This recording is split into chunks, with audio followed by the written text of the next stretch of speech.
ఇప్పుడు మనం రాయపూడి రెవెన్యూ పరిధిలో ఉన్నటువంటి కోర్ ఏరియాలో ఉన్నాము.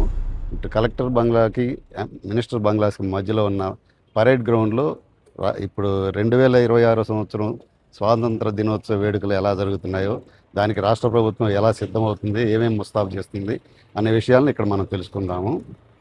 మన రాష్ట్ర ప్రభుత్వం ఈ స్వాతంత్ర దినోత్సవ వేడుకల్ని స్వర్ణాంధ్ర 2047 అనే ఒక స్పెషల్ థీమ్తో ఒక ప్రదర్శన ఏర్పాటు చేయడం జరుగుతుందన్నమాట.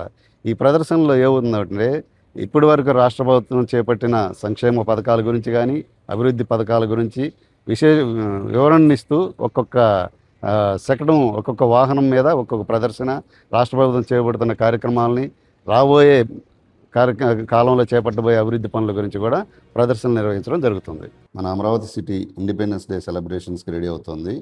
టాప్ వ్యూలో నుంచి చూస్తుంటే ఈ వేడుకల శోభ ఎంత అద్భుతంగా ఉందో చూడండి. ఇక్కడ ఏర్పాటు చేస్తున్న భారీ జర్మన్ షెడ్లను చూడండి. వివిధ ప్రభుత్వ శాఖల విజయాలను వివరించేలాగా స్పెషల్ ఎగ్జిబిషన్ స్టాల్స్ కూడా అరేంజ్ చేస్తున్నారు. విజిటర్స్ అందరిని ఆకట్టుకునేలాగా ఈ వర్క్స్ చాలా వేగంగా జరుగుతున్నాయి. ఇక్కడ నుంచి లాంగ్ వ్యూ చూస్తే పక్కనే మనకు మినిస్టర్ బంగ్లాలు క్లియర్గా కనిపిస్తాయి. ఈ ఎంటైర్ ఏరియా అంతా కూడా ఆగస్టు 15 కోసం కలర్ఫుల్ లైటింగ్స్తో శోభాయమానంగా మారుతోంది. ఈ స్థలంలో కొత్తగా వేసిన తారు రోడ్డును చూడండి. చీఫ్ మినిస్టర్ గారి కాన్వాయ్ కోసం, అలాగే పోలీస్ బలగాల గ్రాండ్ పరేడ్ రిహార్సల్స్ కోసం వీటిని సిద్ధం చేశారు. ముఖ్యమంత్రి చంద్రబాబు నాయుడు గారు ఇక్కడి నుంచే గౌరవవందనం స్వీకరిస్తారు. అమరావతిలో స్వాతంత్ర దినోత్సవ వేడుకలు ఏర్పాట్లు నిజంగా అద్భుతంగా అంబరాన్ని తాకుతున్నాయి.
ఈ వీడియో కనుక మీకు నచ్చినట్లయితే లైక్ చేయండి, మీ తోటి వాళ్ళకి, మీ ఫ్రెండ్స్కి, వాళ్ళందరికీ షేర్ చేయండి.